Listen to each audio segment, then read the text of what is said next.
Mother Knows Death, starring Nicole and Jemmy and Maria QK.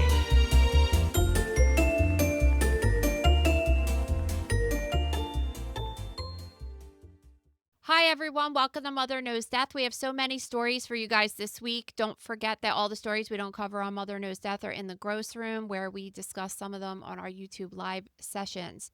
Just a programming note, normally we drop episodes on Tuesday, Wednesday, and Thursday, but of course this week on Thursday is Thanksgiving, so look out for our third episode of the week on Black Friday while you guys are all shopping. On today's episode, we're going to be talking about the Slender Man attacker who escaped this weekend, an update on Celeste Rivas. If you remember, she was the one found dead in the singer/rapper David's car trunk, whatever you call it, situation. A boy who was killed after being assaulted in what is being called a prank that went wrong. And believe it or not, this is not the first time it happened. We have two horrific cases of child abuse, a shocking admission from a Campbell Soup executive about the quality of their products and how he really feels about the people who consume their products, and a woman who was found alive in a coffin after being brought in for cremation. Then we'll end the episode with your comments and questions and a big announcement for all of those who are not gross room members or on social media. So all that and more on today's episode.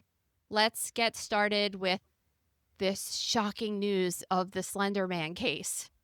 Well, we did cover this case earlier this year, but let me just give a little bit of background in case anybody's confused or just needs to remember these details. So back in 2014, these two 12-year-old girls had lured their friend into the woods. One of them stabbed the girl 19 times while the other one cheered that girl on. They were claimed that they were inspired by this online character named Slender Man.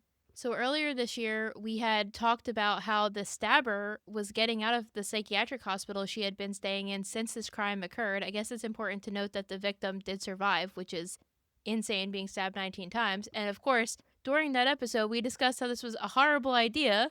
And shocker, it ended up being a horrible idea because she escaped from the group home she was staying in. And I actually went back to look at the notes that I wrote for that episode, and sure enough, I thought the same exact thing that I thought again, just looking at this girl. I don't even want to say this because apparently she has the ability to get out, and I don't need this psycho coming after me and trying to stab me, but she looks really, really off. Like, just when you look at her picture, you're just like, okay, something is really, really not right. Like, there's nothing going on behind her eyes, and it's just, it's really scary that a kid that was 12 years old even thought about doing this. She was diagnosed, so I guess she was diagnosed with being mentally ill. She had early onset childhood schizophrenia, which was broadly defined as a psychotic spectrum disorder, where she was having significant psychosis, delusions, visual and auditory hallucinations. So obviously when that happens, there's oftentimes that they want to, going to jail is not going to help this person. And we do talk about this all the time of when you have a child so young that's their mind is broken, probably permanently. What do you do with them? You can't stick them in jail. So I guess they thought, okay, we're going to put them in this group home with some kind of, what was it, an ankle bracelet monitor or something? Yeah, she had this monitor, but she ended up being able to cut it off, so they couldn't even track her. So what's really messed up about this story? It's messed up on so many levels, but apparently this group home that she was staying in, the people that lived in the neighborhood didn't even know that this was a group home that was holding this girl who has done something like this. And there she escapes, and now people that are just living in a regular neighborhood have a person that is mentally unwell who already has stabbed someone 19 times just walking around in the public. And they should be really pissed about that. I wish there was something that they could do. Of course, the judge that made this ruling probably lives nowhere near them, so it's not their problem, I just guess I was under the assumption that if you live near a halfway house or a group home like this with a violent offender, you would have to be alerted, but I guess not. Or were they not doing something right? Like, were they supposed to alert the neighborhood and they didn't? Or is it just not the law that has to happen? I don't know. That's a good question because I feel like there's one kind of near my house that I've heard is one. I don't know if that's just like a town rumor or if it's true, but I have no idea who's there. I mean, I don't know. I think they do alert you sometimes if there's a sex offender in your area.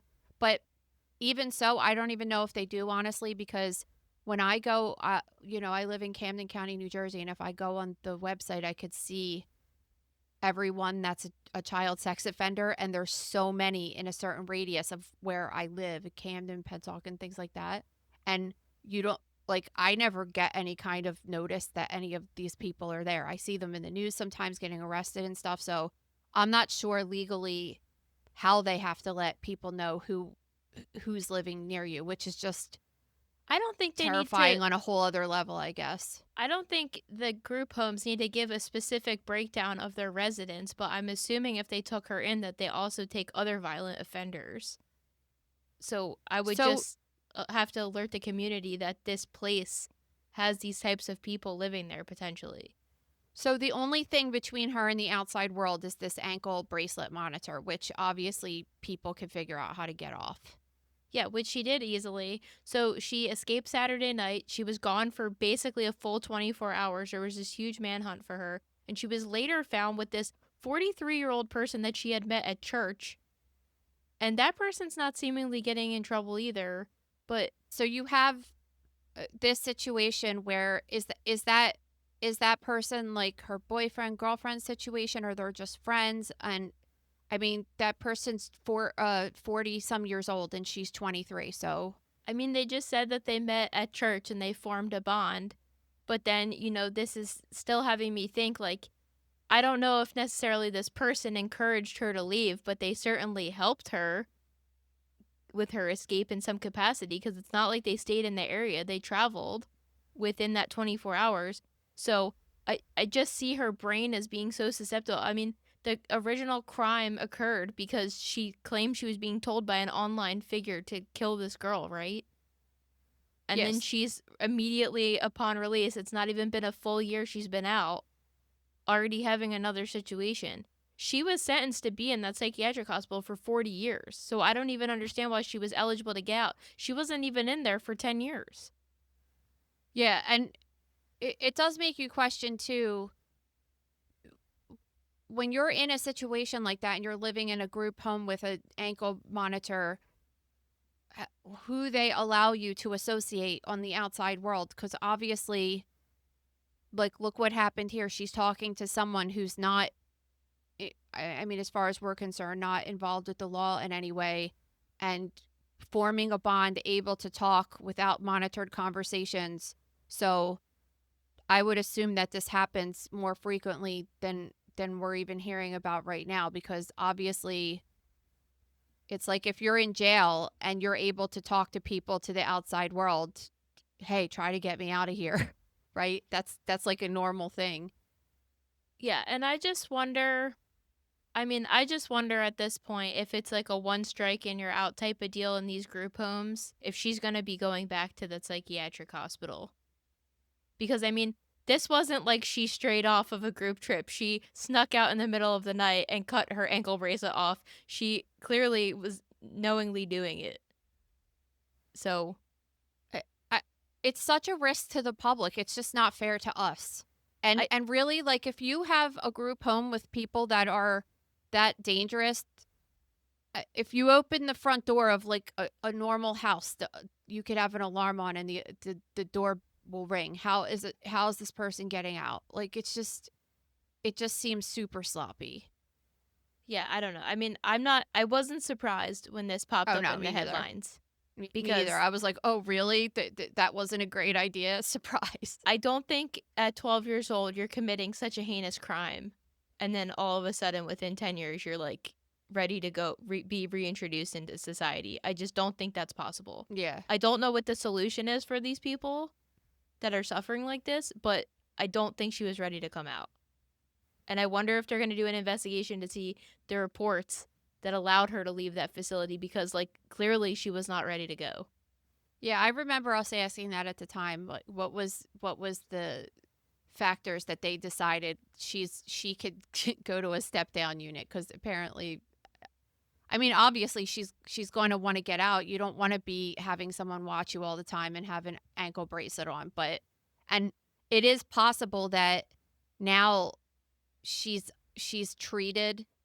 I mean, I don't know, because just looking at her, she still looks really off, but there's a possibility that with medication and therapy and stuff that she's treated and thinking more like a normal person, which is also why she's like, I don't need to be here anymore because I feel fine, kind of thing. Well, that's kind of the thing I wanted to bring up too. Like, so she got off of this crime on this insanity plea, right? But now she has more mental clarity that she knows how to escape her group home. Yeah, and also, I mean, we should mention this too, that the person that she stabbed is still alive and living, and imagine going through that and surviving that, and now knowing that that person is on the loose. No, I mean, she must have been terrified for they found her, right, within 24 hours or 48 hours, but still, she must have been terrified. Her, but it's not fair to the victim at all. No. Because I'm sure that girl didn't get any say in whether she was getting out or not. No, of course not. And I'm sure that, I mean, I could just imagine something like that happening to my child, and just how do you even sleep comfortably at night, not like knowing that that person is at least in prison, because it seems like it's a lot harder to escape prison. Like, being in a home like that is just, I don't know, like, it just is really, really scary. And unfortunately, this is not the only case of this that's going on, and I'm sure there's people that are listening right now that are victims of some kind of violence, and their offender is walking free. I mean, think about people that are sexually assaulted or victims of DUIs, and those people just walk free like they did nothing, slap on the wrist. It's all we ever talk about. Well, there was a story in the news this week too about, like, I just don't even want to talk about it. It's so upsetting. But some guy set a young girl on fire on a train in Chicago, and sure enough, it comes out that he was arrested like dozens of times.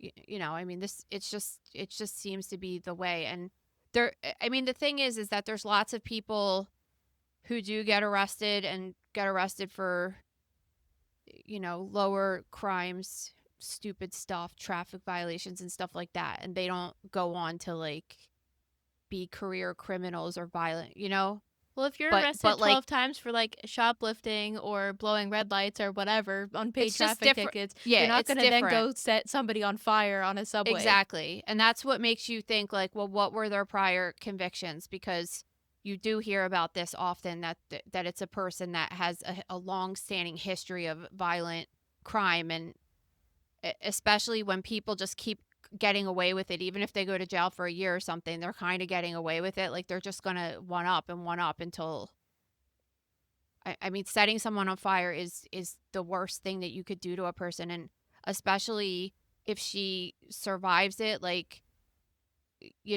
that life is she's going to have a terrible life from that. All right, updates in the Celeste Rivas case. So on YouTube Live last week, we discussed how David officially has become a suspect in this case, even though no charges have been filed yet. But another shocking headline. Yeah, seriously, like, it's unbelievable. But now more disturbing information is coming out that her body was reportedly frozen, decapitated, and her limbs were cut in pieces. What are your thoughts on this? All right, so this is like turning into a mega drama situation, because apparently this weekend there was some kind of leak or something to TMZ that said that her body was found decapitated, dismembered, and frozen.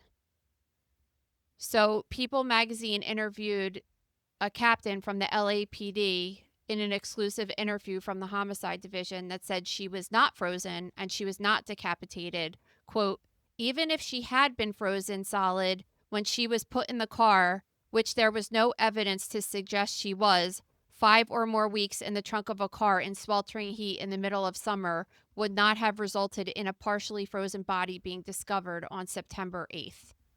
So now the medical examiner's office in LA has put out a statement that this case is just like under security holds, because of whatever leaks are coming out or whatever. So I don't know if TMZ just reported something that they didn't have a good source for or whatever, but it's kind of really sloppy if that's not true at all, because I saw other stories coming out saying that this freezer in David's house was like the focus of this investigation now. And like, what is going on that they would say that? And then the way that he's saying it, saying her body was in the car for weeks, like nobody ever had said that before, because I mean, we know that her body, at least as far as documentation, that there was this Tesla outside that was abandoned on a street for a couple days before neighbors got it towed. And then it was in the tow lot for a couple days before police were called. But that doesn't mean that her body was in the trunk the entire time. It could have just been in there for like 5 days. I mean, like, we don't know because we're not involved with the investigation. So that police officer saying that it's not probable isn't 100% correct, unless obviously they know more information than we do. Because if you did have a body that was solid frozen for months and then put into a freezer, there could be evidence of that still being in the trunk for only 5 days, but probably not even. But think about, this is a really disgusting. Turkeys, exactly. Like, we're talking about Thanksgiving this week, and it's like they tell you, I saw all these memes on Facebook and social media this weekend that said, don't forget to take out your turkey, right? So your turkey's only, what, 20 pounds or something, give or take? And they tell you to take it out how many days before Thanksgiving to make sure that it's thawed, because it takes forever for it to thaw. Well, if you have a human being that's 120 pounds, it takes a while, right? So if that's the case, because I don't know. And so I don't even know if the medical examiner has actually ruled that the death is undetermined at this point, because I think a lot of whatever TMZ reported is now being debunked by at least someone. So, and now the case is on lockdown, so we don't really know for sure. Is it being debunked, or is it just somebody trying to do damage control because of the leak? It's 100% possible. And, you know, the leaks, you know, it's very difficult, because being someone that has worked in this field for a long time, it's very hard when you have lots of employees involved in a case, because it's not just a medical examiner doing an autopsy and it could be kept down low. There's secretaries, there's technicians, there's just lots of people involved in the case. And then you have police officers, and then you have their investigators, and you have their secretaries and stuff. It's just like a lot of people have their hands in the case. And the same thing could be said for hospital. Like, remember when Princess Catherine was, you know, had the cancer thing, and there's leaks because people can go to TMZ. Kate Middleton. Nobody in America calls her Princess Catherine. Kate Middleton. Whatever. That's her name though, right? Am I wrong? Yeah, but nobody will know who you are talking about. Okay. There's like one princess who doesn't know. Anyway, so remember there were like leaks though from the hospital, because if someone from the medical examiner's office will give information like that, because that's like super juicy to TMZ, they'll pay them a shit ton of money for that. And especially people working at the medical examiners don't make shit. That could be like life-changing money for someone, like thousands, hundreds of thousands, tens of thousands of dollars just for that info. Well, so that's what I wanted to say, because TMZ is considered this, you know, gross tabloid, right? But they actually are pretty credible with their sources. So I would be surprised if they got bad information, because I don't think, like, think of Dumois, for example, on Instagram. It is this girl that just gets anonymous emails from anybody that write whatever the fuck they want about celebrities. You could write them an email right now and be like, I had sex with Leonardo DiCaprio yesterday on a boat, and they post it. That's not how TMZ operates. So I would be surprised if the source wasn't credible. I don't think they would just post that information coming from anybody. I think that person would have to prove, but I mean, it could be wrong, of course. I just don't see them even sharing that information unless they truly thought it was coming from a credible source, or they were able to get their hands on an official document. I mean, are we ever getting this document, or can we get our $32 back? Because it's been a while. And Lauren, like you already said, but Lauren Conlon shared last night on Instagram that the judge has put a hold on any records being released in this case. So we're not going to see anything for a while. Yeah, and I mean, I understand from their perspective because they're doing an investigation. So, and also the police, just because the police officer said there was no evidence of that, they're not directly involved in the medical examiner investigation of the death, and I don't know what access they have to all the records of their findings, because it's, you know what I mean, like it's just a totally different thing. Like the medical examiner's not in the police office. There's no reason that a homicide detective would be there multiple times to check all of this stuff, but I don't know if they have access to the toxicology reports and the path reports and stuff like that.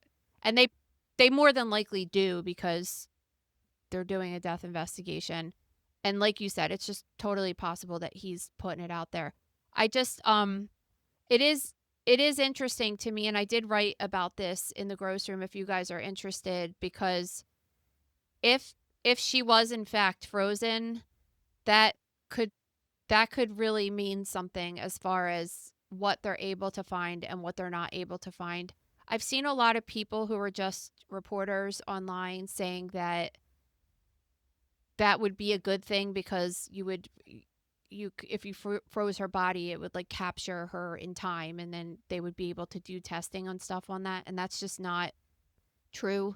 Again, anybody who's ever eaten meat and put it in the freezer and take it out, it's just not the same as when it's fresh. You get freezer burn, and the low temperatures could burst the cells. So when we sometimes have to look at tissue under the microscope in the pathology lab while people are getting surgeries, and we freeze it, but we do it like a snap freeze with liquid nitrogen, and that minimizes the artifacts that you would see under the microscope. But when you put something in a freezer, like a house freezer, when you're slowly freezing something, like ice crystals form within the tissues and can puncture the cell walls, and then all of the material inside the cells can get outside of the cells, and it changes things.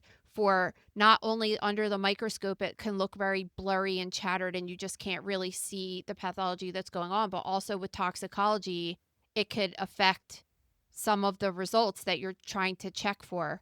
So it could be a reason why, if the TMZ report is correct, why they're saying that the cause of death is undetermined, because they would look at her autopsy, and if she was dismembered, whatever, they would be able to see if she had trauma. So like, did someone stab her? They would see knife marks on the bone, or they could. Did someone shoot her? They would see a gunshot wound in the bone. Did someone beat her up? She might have fractures on the bone, evidence of bruising and stuff. But wasn't it initially reported that she was so decomposed they were having a difficult time identifying her? So doesn't that kind of negate the frozen detail? Because wouldn't her, at least her physical appearance, be more preserved? Well, because I'm just having a hard time as a regular person wrapping my head around this. Well, when you're decomposed, though, there's just so many levels of it. You can go from, because really sometimes, like, I'll never forget in the summer when I went with one of the investigators to a scene of a suicide, and this guy had shot himself, and he was renting a room in a house. So it was a small room that fit a twin bed and a dresser, and that was about it. And this guy shot himself, and the other residents didn't call the police. Oddly enough, they heard a gunshot in their building, but they didn't call police until it started smelling. So we got there, and the guy was like, if I looked at him, I'd be like, oh, I probably know who that is. He was really bloated, but he just looked bloated, right? We take his body, we bring him to the medical examiner's office, and we do the autopsy the following morning. When they took him out of the fridge, he was like a black-green color. His tongue was so swollen, it was sticking out. His lips were really swollen and bloated. And I actually said to the investigator, I don't think that's the same guy. because he looked that much different. And they were like, no, this is when I was new and stuff. No, that just happens because it was the summer and he was really decomposed. And like it just went in, and he was out in that heat before we put him in the fridge, but you still continue to break down. So, and at that point, if somebody had to look at him, when you see a person that's decomposed and green and bloating, a lot of people are like, I can't even recognize that person. They look I know. I they guess look unrecognizable. It also could go as far as a person's like a complete skeleton. So you don't really know what the degree is. I understand that. I'm saying like with the frozen component added in, because they're trying to say like she was still mid thawing out, but then at the same time was so decomposed she was unrecognizable. Well, it's listen, there's just so many possibilities. Like she could have been in the house and they didn't know what to do with her body for days, and she was so starting to decompose and smell, so they were like, shit, let's stick this in the freezer. Like, I don't know. There's just so many different things that could happen. And I mean, obviously, all of it from our perspective is speculation because we don't really know for sure. It's just a really interesting thing that they decided to put out this weekend. And I don't know how reputable the source is because obviously the story got millions of clicks, right? Well, yeah, because now, like, I think when we initially reported it, they thought she died within a week or a couple weeks of being found, and now they're saying she may have died in the spring. So which is it? Yeah. It's just all over the place. I mean, I understand why they want to keep the records sealed, but at the same time, if this information isn't true, it's not helping their case and making it more sensationalized in the media. So, well, I don't know. We'll see. We'll keep you guys. No one's been charged yet. There's possibly a second person involved too.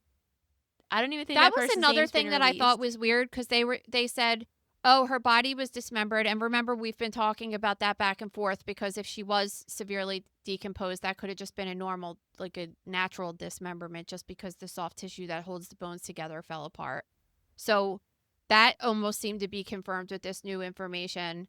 But then they also said it looks like the person had help dismembering. Well, I called that out on YouTube Live because they said clearly if she was dismembered, multiple people were involved. And I'm like, no, you clearly haven't covered true crime cases because one person is definitely capable of doing it. And you said especially if they know anatomy, it's real easy. I mean, listen, like, I'm serious. I could dismember a person very quickly with one scalpel blade. I don't even have to change the blade. This episode is going to get flagged so bad. I'm not saying that I'm going to do it. I'm just saying that I have dismembered cadavers like in the anatomy lab. It's just very easy to do if you know where you're going. You don't need like to go to Home Depot and get crazy saws and everything like that. It's just easy to disarticulate the bones.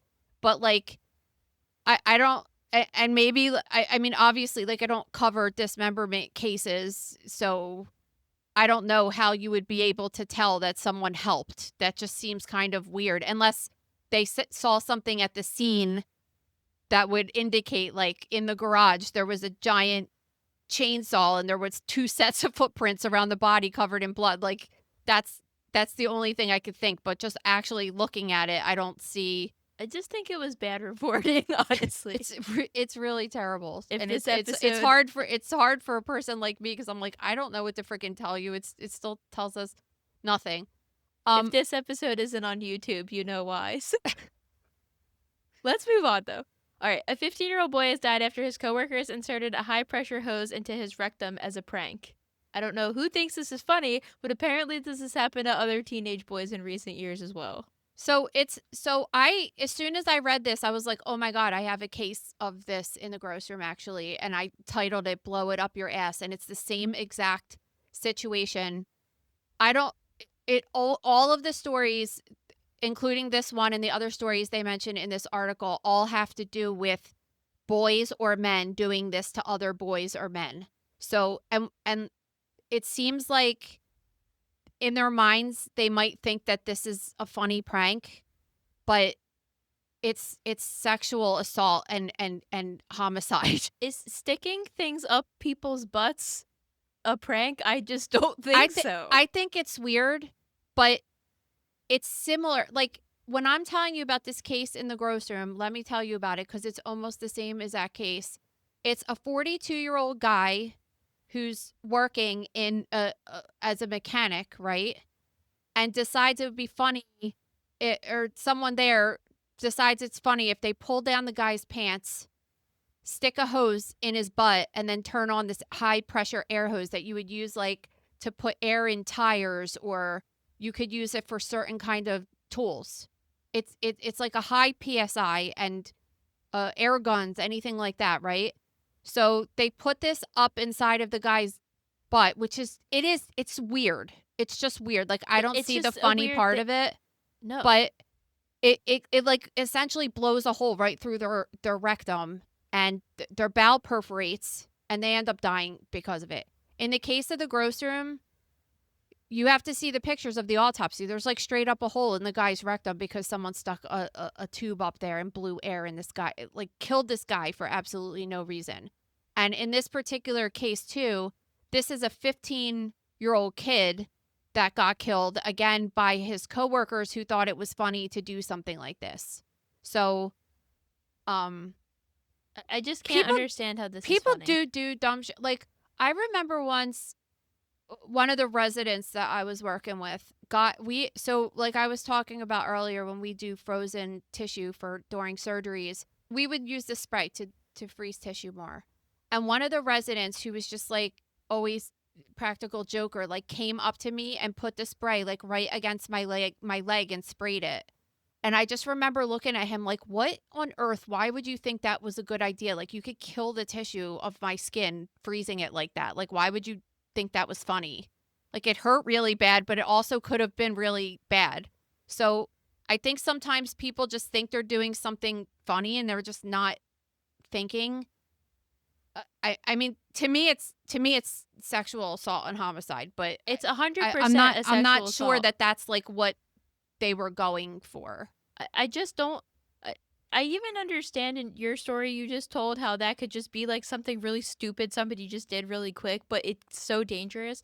But in this case, it's like It sounds like something that would be done on like Jackass or something. if you're even shoving something in somebody's like mouth, like you shouldn't be putting anything in anybody's holes unconsented. Especially their seriously. butthole. Like it's weird. And I mean, I'm assuming that these people are going to get in trouble for this, but it just has like Jackass vibes to me. You know what I mean? Just do like Yeah, but you can't do it when Like, the if other you- person doesn't say it's okay. if Like you in watched- Jackass, they're all consenting to it. I know, but if you watch Jackass, most of the stuff they do, you're just like, why would any person like put a taser up to their balls?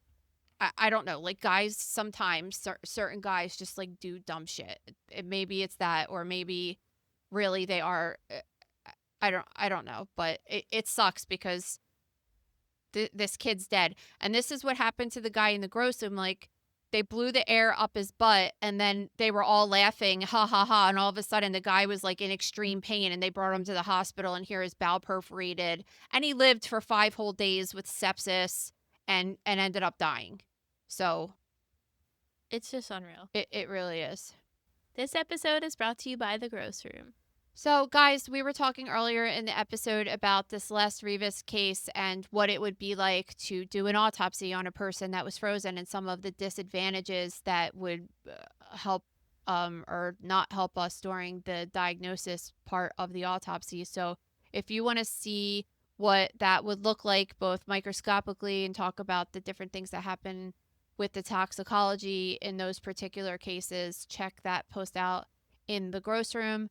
So, like we said last week, we were releasing some merch for Mother Knows Death podcast, as well as the gross room, and just other pathology and anatomy based designs, which are super awesome. And our gross room members had exclusive link to get into those, to get those particular items. And then there are items that are just specific to the gross room. So they're exclusive just for gross room member only designs. So that's pretty cool. So check out the gross room. Head over to thegrossroom.com now to sign up.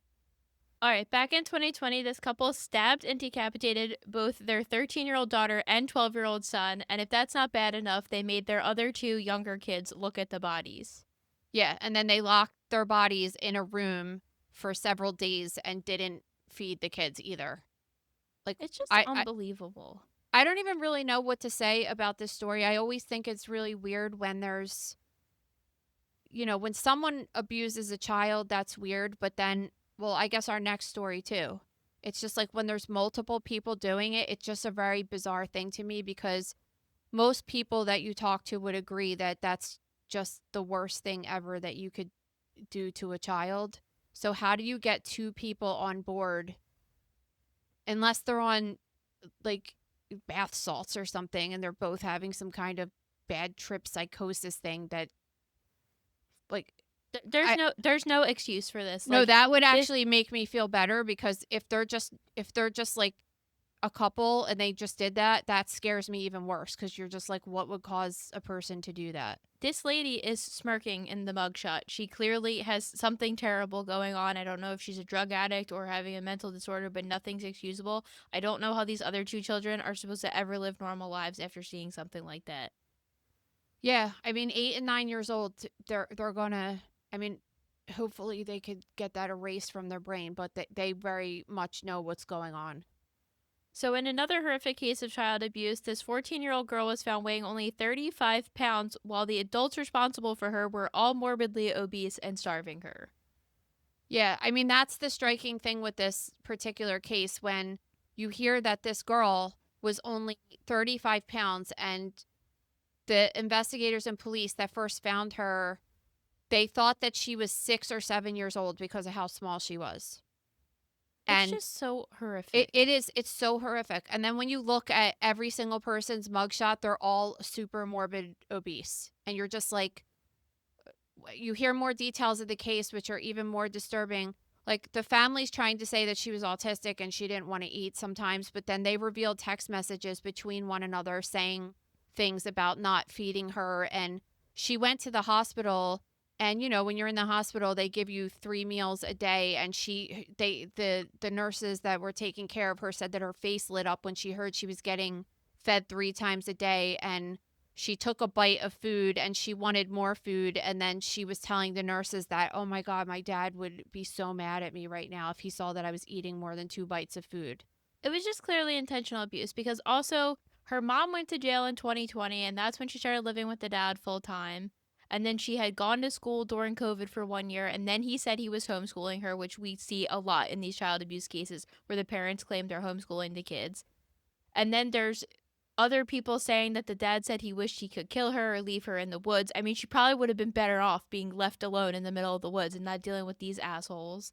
And he monitored her and communicated with her via a webcam that was in her room. So she was under constant surveillance. Like, I don't understand. Even let's say she did have autism and wasn't eating, it's still your responsibility as a parent to be making sure your child's healthy.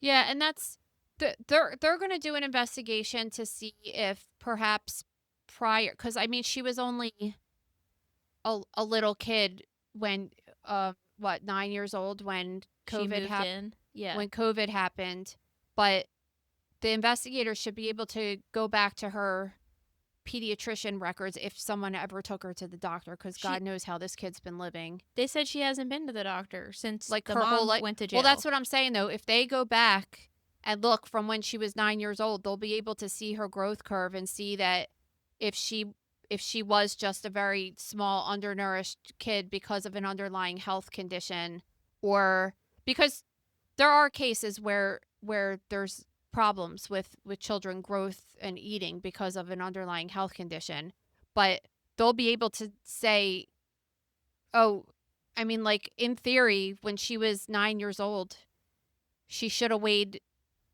60 to 75 pounds. So and now she's 35 pounds. I mean, so if she weighed, you know what I mean, like she would have had to weigh 25 or 30 pounds at that time if the growth continued the same. And obviously, so who are the women in the picture with the guy? So her father, stepmother, stepsister, and the stepsister's partner were all arrested, and this article says that all of them face charges and they're facing more than 80 years in prison. Good. I mean, I don't understand why, like, it's just very striking to see that a child was getting starved. I mean, this kid was very starved to the point where she had liver failure, pancreatic failure, cardiac issues, because when you're starved, your body starts kind of, it needs protein to survive, and the way it gets the protein is to get it from your heart muscle and to get it from your liver, and then those organs start to fail, and they thought that she might die in the hospital. I mean, that's how sick she was. It's not like this was just a mild thing. This has been going on for years. The weirdest part of this is that the dad called 911 reporting she was lethargic and weak. And it's like, you went to all these great lengths to cover up your abuse, not sending her to school, not taking her to the doctor. And then you're calling 911 and you think they're just going to show up and not think you did anything wrong?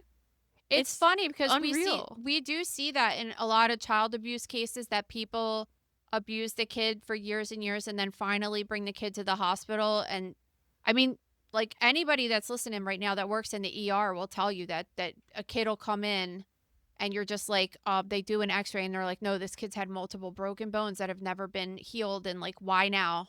Like, what finally was like, hey, this kid is like about to die or something, you know? Yeah. All right, Campbell's is now being investigated after a recording leaked where an executive referred to the meat they use in their products as bioengineered. Specifically, he said, quote, "It's not healthy now that I know what the fuck's in it. Bioengineered meat. I don't want to eat a piece of chicken that came from a 3D printer." Real nice. So also insulting the people that have that like Campbell's. He said that he wouldn't even eat it. Okay. Then said that people who eat it are poor.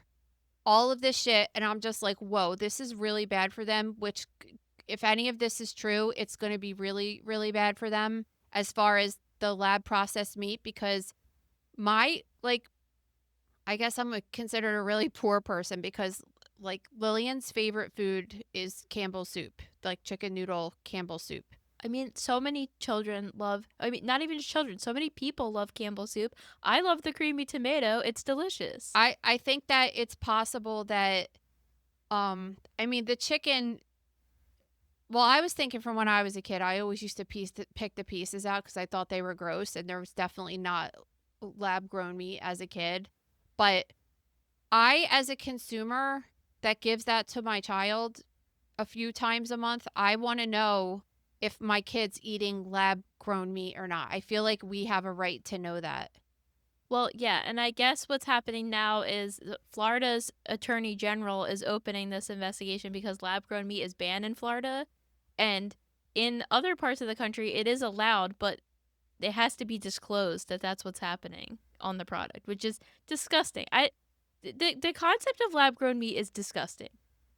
Yeah, it really is disgusting. And they put out a statement that says, quote, the chicken, which I think is labeled or worded very interesting. With the chicken meat?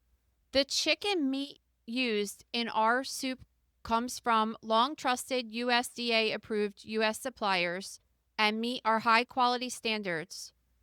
All of our soups are made with no antibiotics ever chicken meat, meaning we don't allow antibiotics to be added to the feed, water, or any commercial vaccine used by our chicken suppliers. So to me, that doesn't say that it's not lab-grown meat. Yeah, it's just it's wordsmithing.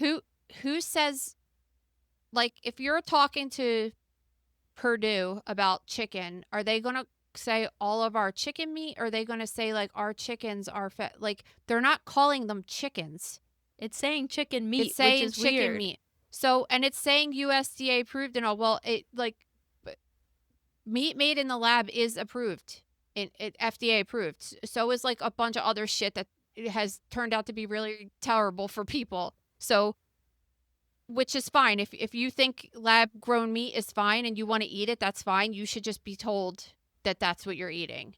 And like, I don't like that. So the guy that made these remarks was the vice president and chief information security officer. His name is Martin Bailey. So apparently he was secretly recorded by the security analyst Robert Garza, who had a meeting with him. And now that guy has filed a lawsuit claiming that he was fired after raising concerns about these remarks this guy made, including saying incredibly racist things also about the people that work for Campbell's. So this guy just seems like a piece of shit. I mean, he's talking about how he wouldn't even eat the ingredients in the soup of the company he is basically in charge of. He's saying it's only And I'm for sure poor people, making which is millions just of dollars off of too. yeah, he's saying it's for poor people, which is just like not true information. And then he's just being a dickhead in general. So I kind of applaud this guy for like recording him and releasing it. I think it depends which state that this recording was done. I mean, we know that Campbell's headquarters is very close to us in Camden, but I don't know if this is where this went down because I think in New Jersey you are allowed to record somebody without them knowing about it, but that's not the case in every state. So I wonder if How do you it was know that? don't ask me questions. I feel like I actually learned that while researching an article about like wiretapping somebody's phone because I don't think they're allowed to do it everywhere. I mean, you could see, especially there's disgruntled employees all over the place at every single job you could think of. And listen, like I've been guilty of working at certain hospitals and being like, I wouldn't come to this place. This place is gonna kill you, right? And like I would stand by that though. If someone caught me on recording, I'd be like, yeah, this is the reason why I say that. Um, but like this person's an executive. They're not. They're supposed to be the ones that are setting the example, and has the power to I just actually change it and make it a better product and not just I just continue to can't make it imagine that worse. this is true because how would they keep something like that under wraps like that? I mean, NDAs, they have a bunch of money. I really don't know. I would be surprised, but it's disgusting and it also just makes me think about how all this information is coming out about how bad processed foods are and how seemingly more processed they're becoming over time instead of trying to undo it and make them healthier for everyone. So this fake meat it's derived from a sample of cells from actual chickens. And then it's fed nutrients and grown in a lab. So it technically is derived from meat. So if you think about the DNA of it, it is meat, but it's not just an animal that occurs in nature naturally. So I see why people question it.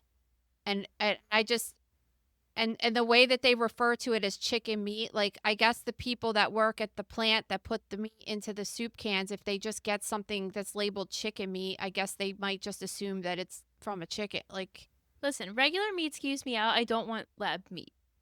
I don't want it. And you should have to put if that's what it is. I've just never heard the word chicken meat. It's just like the weirdest. Yeah, exactly. And then I just picture bizarre. them getting these giant like vacuum sealed bags filled with those little cubes. It seems like the best people working at Campbell's is the PR team because they're good at wordsmith. And clearly they need to reevaluate the executives going on. The guy has been temporarily suspended pending an investigation, I guess, to make sure these claims are accurate and see exactly what's going on. But I kind of even don't want to follow up. I just don't want to know. And it sucks because now I'm kind of like, I don't want to buy that shit anymore. I No, don't, because and it's a shame. It's a shame because that company's been there forever, and you know obviously like everything gets ruined, right? But let's say the fake meat claim is found to not be true, right? Like he just said something totally false. But let's say they prove that it was him in the recording saying all this stuff. The fact that this guy is just full blown admitting like he doesn't care about the quality of ingredients they're putting in the product and is purposely manufacturing it for quote poor people and everything, it really doesn't make me want it either because it's like, oh, you're just gonna put whatever shit in there that you could legally put in there. To, like, I also just cut don't your costs. I don't like any business saying, especially something that's consumed or put on your skin or anything. I don't like any person that's working for a business that's like, I wouldn't put that shit in my body. Like, that's scary to me. Yeah, absolutely. Like I wouldn't think, I mean, like, listen, Campbell's soup is the ultimate, like, processed food, right? I was thinking, like, that makes sense that the cans, you could probably have one from the time I was a kid and it would probably still taste okay. Like, But think about working at McDonald's and then being like this huge health advocate. It's like you need to somewhat stand behind the company and product you're working for. Because otherwise you're just a massive hypocrite. Yeah, I guess the thing, I mean, that happened when Super Size Me and stuff came out, that, the chicken nuggets weren't really chicken. Remember, they showed you how they were Oh my making God, that them was and stuff. terrible. Yeah. But like, I don't know. It's just interesting because it says it's chicken, and now you're like, is this gonna unravel this whole entire underground industry of like all of this chicken that's being used that we're consuming that's not even real chicken? I It don't know can't just about be them, I because don't know there's about you, but this McDonald's chat, I might go there for that. you're like, Like, I gotta want some fries. yeah, that's the thing with McDonald's. It's like, even I don't even know if that really did anything bad to them, because I guess when you go to Chick-fil-A, I feel like it's like, okay, you assume that the chicken sandwich and the chicken nuggets are from an actual piece of chicken. They kind of look like you can make them at your house if you wanted to, right? Hopefully. And then the ones at McDonald's are like, they look like Santa boots, right? do look like They Santa like, boots. when is there so, and they're deep fried and they taste good, so there you go.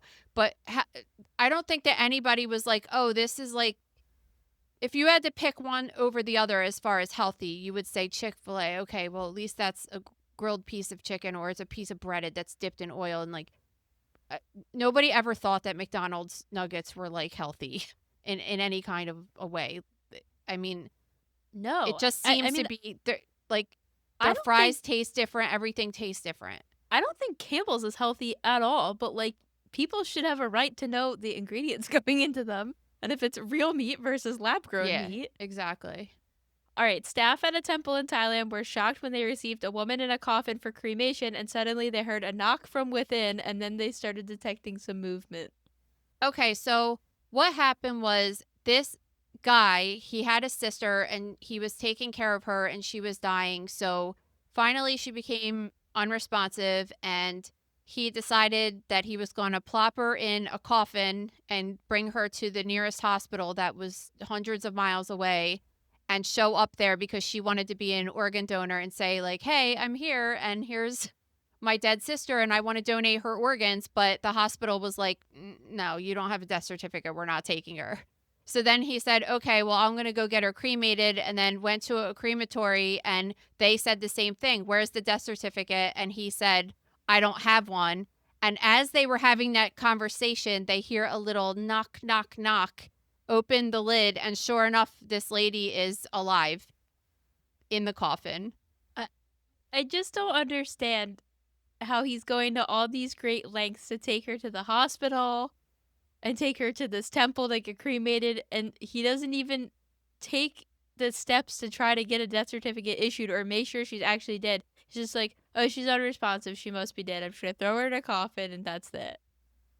I am really happy with the fact of the documentation that the hospital and the crematory are requiring, because think about in some other countries that might not be so squared away with the paperwork. They might be like, okay, we'll take her, and Seriously. and not even think twice of it. Obviously there's been a big story in the news this week about organ donation, so we'll talk about that in a later episode this week. But it is scary, because what if the crematory said okay and just kind of threw the coffin right into the flames? Like, I know. and this might have happened before, and that's just so scary. What's cool though is the temple said they're gonna pay for all her medical expenses. Yeah, I mean that's cool. They didn't And have to do listen, that. like, This really wasn't their problem. the guy, I mean, the guy might have not been intentionally being a jerk or anything. If he's just a regular guy taking care of his dying sister, like, he doesn't know how to pronounce someone dead. He might have thought she was dead. He wasn't lying about it. Like, that's why there's checks in place. All right, before the questions and emails, we have two very important announcements.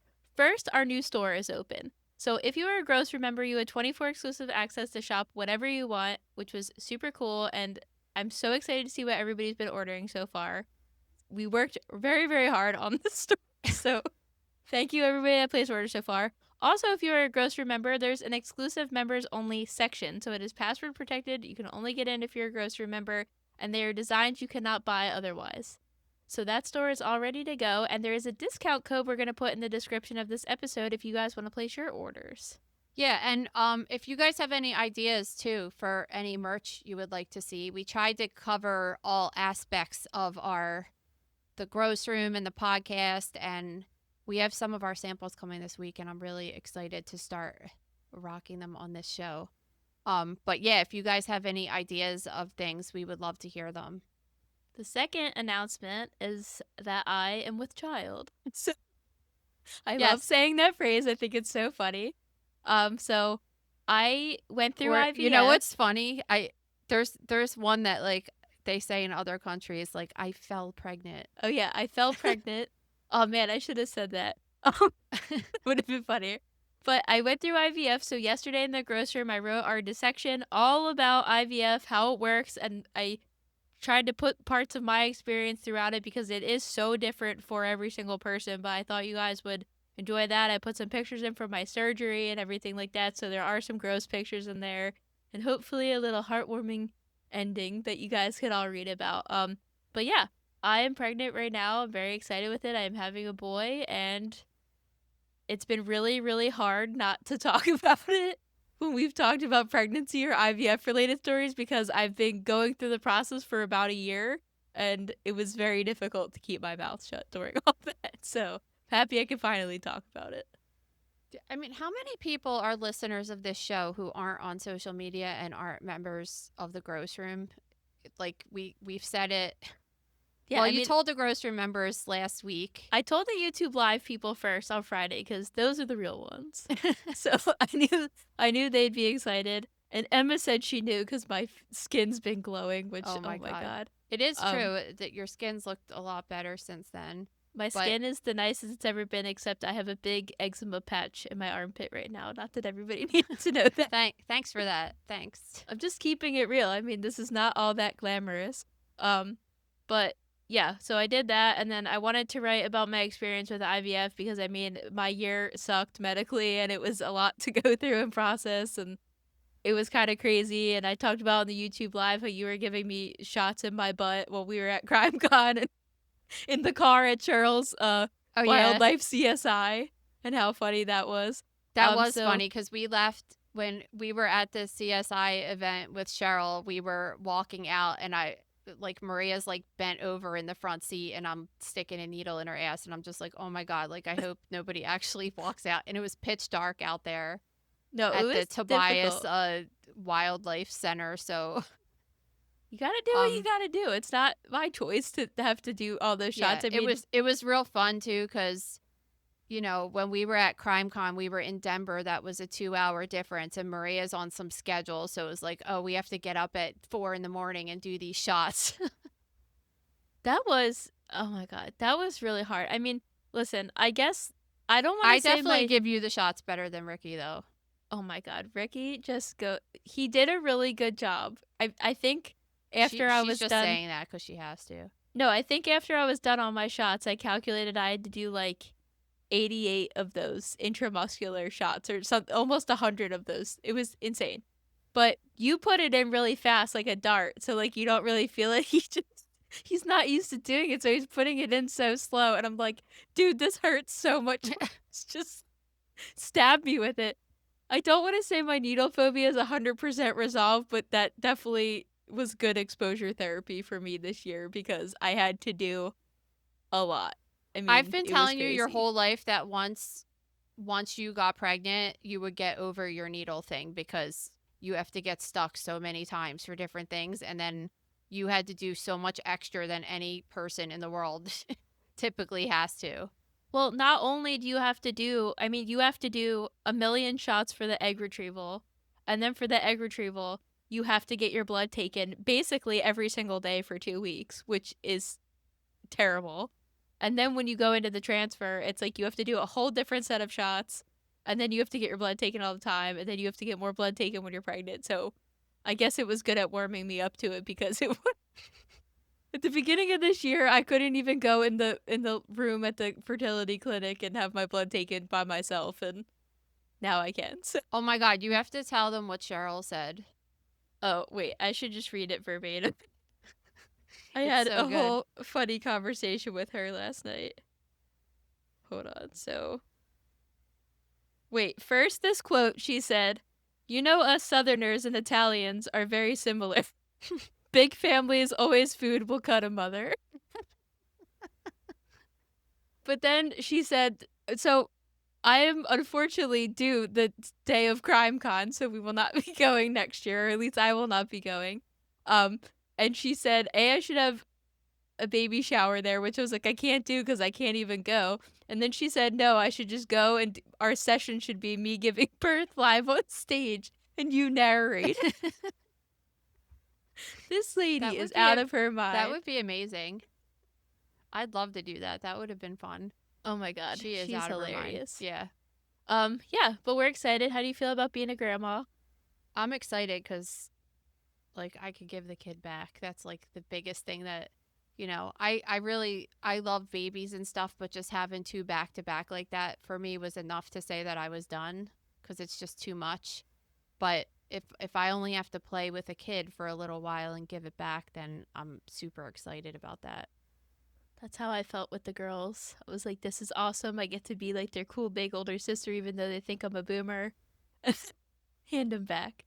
But yeah, if you guys are interested in the process of IVF or anything, I wrote a gigantic 4,000 word write up on the website. It took me a very long time to write.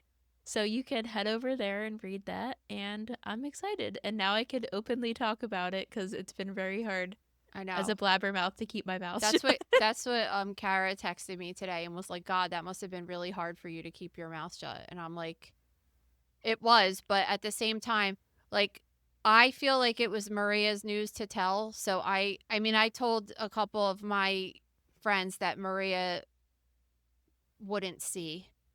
Yeah, and I don't care hasn't about seen that. for a couple years or something like that. But other than that, like, I already got to tell everyone that I was pregnant when I was. So, like, it's your turn now. Yeah, and I wanted to, I mean, a lot of like my close friends and immediate family knew I was going through IVF, so I feel like everybody knew pretty early what I had. That everybody knew basically right away when I was pregnant, weeks and weeks and weeks ago. Yeah. Which I was fine with because at that time I was like, everybody that I've told, I would also be comfortable telling if I had a problem, right? Yeah. So it's like, I just wanted, I mean, I even probably could have said on here like last week or 2 weeks ago, right? But I still was like, I want to wait till my ultrasound and they check his neck and all that test and everything. So, yeah, I mean, I just wanted to roll it out in a specific way because it was like, still, even in the gross room, it's like, you guys are the best community ever and you understand more than anybody anything. So, but yeah, I'm really happy to share the news and we can move on now. So. All right, on to your questions and emails. So if you guys have questions or stories for us, you could always email those to stories@motherknowsdeath.com. Remember, if you don't want your name mentioned, that just say you want to remain anonymous and we will keep it that way because we don't want to piss anybody off. First question. Because this next one of these that you had written down might be a little bit... One's a little scandalous. It's a little scandalous, I know. I'm excited. I want more scandalous messages from you guys. Yeah, we want all the stories. So this first question we have, I think we answered this in a way before on a previous episode, but it's always a good refresher because we're talking about autopsies so much. So this person's asking, start to finish, how long does an autopsy take? It really just depends on what you're looking for. I mean, it could be as quick as a half hour and it could be as long as hours. It just depends. So usually, like when I rotated at the Children's Hospital, doing an autopsy on a fetus or a baby was like an all-day thing. Start in the morning, take a million pictures, just go through, because you're trying to look for congenital anomalies too, which could just sometimes take longer, especially on really little anatomy. So we would do the autopsy for a couple hours in the morning and then cover up the body and go to lunch and then come back and finish it. So that wouldn't be abnormal in a situation like that.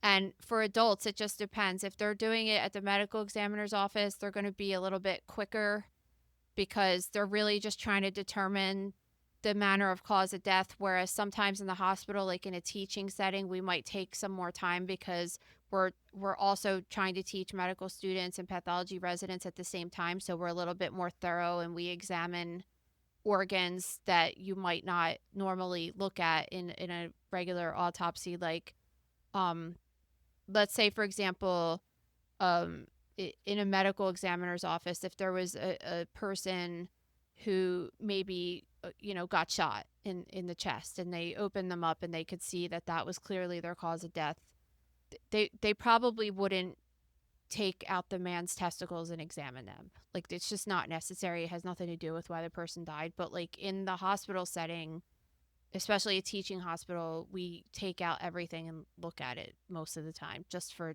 educational purposes. So obviously doing extra dissections and taking, we'll take out the bowel and we'll examine, the bowel contents and this and that. And like sometimes in certain medical examiner situations, if they have a lot of autopsies, they're not going to take all that time to do it. So it could be quick. I know a medical examiner that has said he's very proud that he could do one start to finish in a half hour. My God. And others, like I said, 6-7 hours. Brutal. I'm more of a fan of a quicker one, but. All right, this submission, they just signed their email letter K. So, just listen to your episode with the viral news story of the dog that jumped on the bed and shot the owner. I have insider info in ways I can't specify, but the dog was just the scapegoat in that story. The owner was cleaning the gun and it was not assembled, meaning there's no way a dog could have accidentally set it off. There was another person in the house with the eyes emoji. Regardless, the man is in gnarly shape, but expected to be okay. Interesting. That is scandalous. See, we want more submissions like this. Yes. We like the insider scoop on these stories we cover, because sometimes the news just is really vague and we don't get anything. All right, last is from Chelsea. November 19th was my daughter Kelly Keith's 10th birthday, and she and I love your show. I've been following since before Nicole got her mommy makeover. I thought Nicole was so cool in all her tattoos and with an education just like me. I was just a young mother. My son is now 16. I'm a nurse, and I beat human anatomy, biology, and medicine into my daughter's brain since she could talk. It's to the point where we will watch a show and medically traumatic event will happen, and she will say, "Oh my God, that's so fake." I love that. Followed by educating the entire family on how it would realistically happen. Anyway, she and I love your show, and every time we get in the car, we look at each other and say, "Mother knows death." Then she proceeds to sing the intro, starring Nicole Angemi and Maria Q. Kane. I'm so thankful that her and I have your show to bond over. Oh, that's so super cute. cool. Yeah. Happy birthday. Yes, happy birthday. That's so cute. We love to hear Yeah, that. we do love to hear it, because Maria and I certainly have things like that we share as well. So it is cool to have something like that with your mom, for sure. We also hope we're not traumatizing her young mother with these stories. I know, right? It's like some of the stuff, I forget that there's younger people listening. So I don't know, just maybe listen in the beginning of things that we're going, because we do talk about in the beginning of the episode everything we're going to talk about. Yeah, but it's super cool. Thank you for writing that in. It was super nice Yes, to that read. was super nice. All right, guys, don't forget to head over to our merch shop, which is the DoraModderShop.com, to purchase all your holiday needs. And there is a discount code in the description of this episode. Please head over to Apple or Spotify and leave us a review. Subscribe to our YouTube channel. And as always, if you have stories or comments for us, please submit them to stories@motherknowsdeath.com. Thank you for listening to Mother Knows Death. As a reminder, my training is as a pathologist assistant. I have a master's level education and specialize in anatomy and pathology education. I am not a doctor, and I have not diagnosed or treated anyone, dead or alive, without the assistance of a licensed medical doctor. This show, my website, and social media accounts are designed to educate and inform people based on my experience working in pathology, so they can make healthier decisions regarding their life and well-being. Always remember that science is changing every day, and the opinions expressed in this episode are based on my knowledge of those subjects at the time of publication. If you are having a medical problem, have a medical question, or are having a medical emergency, please contact your physician or visit an urgent care center, emergency room, or hospital. Please rate, review, and subscribe to Mother Knows Death on Apple, Spotify, YouTube, or anywhere you get podcasts. Thanks.